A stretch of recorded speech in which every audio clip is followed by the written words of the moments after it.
Fill up చేసినటువంటి ఏకైక మగాడు మా లోకేష్ బాబు గారికి కూడా మేము గర్వంగా చెప్తున్నాం. ఎందుకంటే చెప్పిన మాట ప్రకారం చదువుకున్నటువంటి నిరుద్యోగులకి ఉద్యోగం కల్పించడం అంటే అది ఆచామాషి కాదు. మనం దాదాపు 9 సార్లు ఇక్కడ జాబ్ మేళాలు పెట్టాం. మొత్తం ఈ 9 సార్లు మనం జాబ్ మేళాలు పెడితే దాదాపు 1176 మంది అటెండ్ అయ్యారు ఇంటర్వ్యూకి. దాంట్లో 704 మందిని సెలెక్ట్ చేశారు. వాళ్ళందరూ కూడా ఇప్పుడు జాబ్ చేస్తామని చెప్పి నేను తెలియజేస్తున్నాను. ఎందుకంటే ధన్యవాదాలు తెలియజేస్తున్నాను. ఎందుకంటే చాలా కంపెనీలు, దాదాపు 15 కంపెనీలు ఇప్పుడు ఈ రోజు ఇక్కడ ఇంప్రూవ్ చేయడానికి వచ్చున్నారు.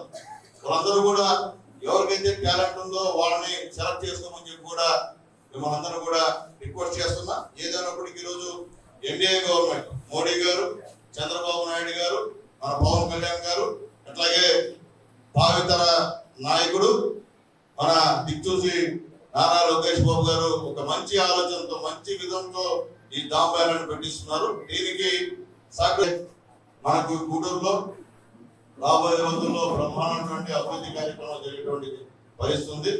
విమాన సంబంధించినటువంటి పార్ట్స్, విమానానికి ఏ పార్ట్ ఉపయోగిస్తామో ఆ కంపెనీ కూడా మనకి దుర్గాజపట్నంలో దాదాపు 2500 ఎకరాలతో కూడా తెలియజేస్తున్నాం.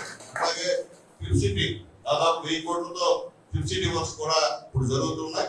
అలాగే సాగర్మల రోడ్డు కూడా ఈ రోజు బ్రహ్మాండంగా జరుగుతుంది. వాటిలో కూడా ఫిఫ్త్ సిటీ వస్తే ఎన్నో ఉద్యోగాలు కూడా వచ్చేటువంటి కార్యక్రమం అని చెప్పి కూడా నేను తెలియజేస్తున్నాను. ఇది ఒక గూడూరు ఒక హబ్ గా ఏర్పడేటువంటి, భవిష్యత్తు ఏర్పడేటువంటి పరిస్థితి. కాబట్టి ఇక్కడ ఉన్నటువంటి నా గూడూరు నియోజకవర్గం నిరుద్యోగులు దయచేసి ఉపయోగించుకోమని చెప్పి నేను తెలియజేస్తున్నాను. Local to global news at your finger tips.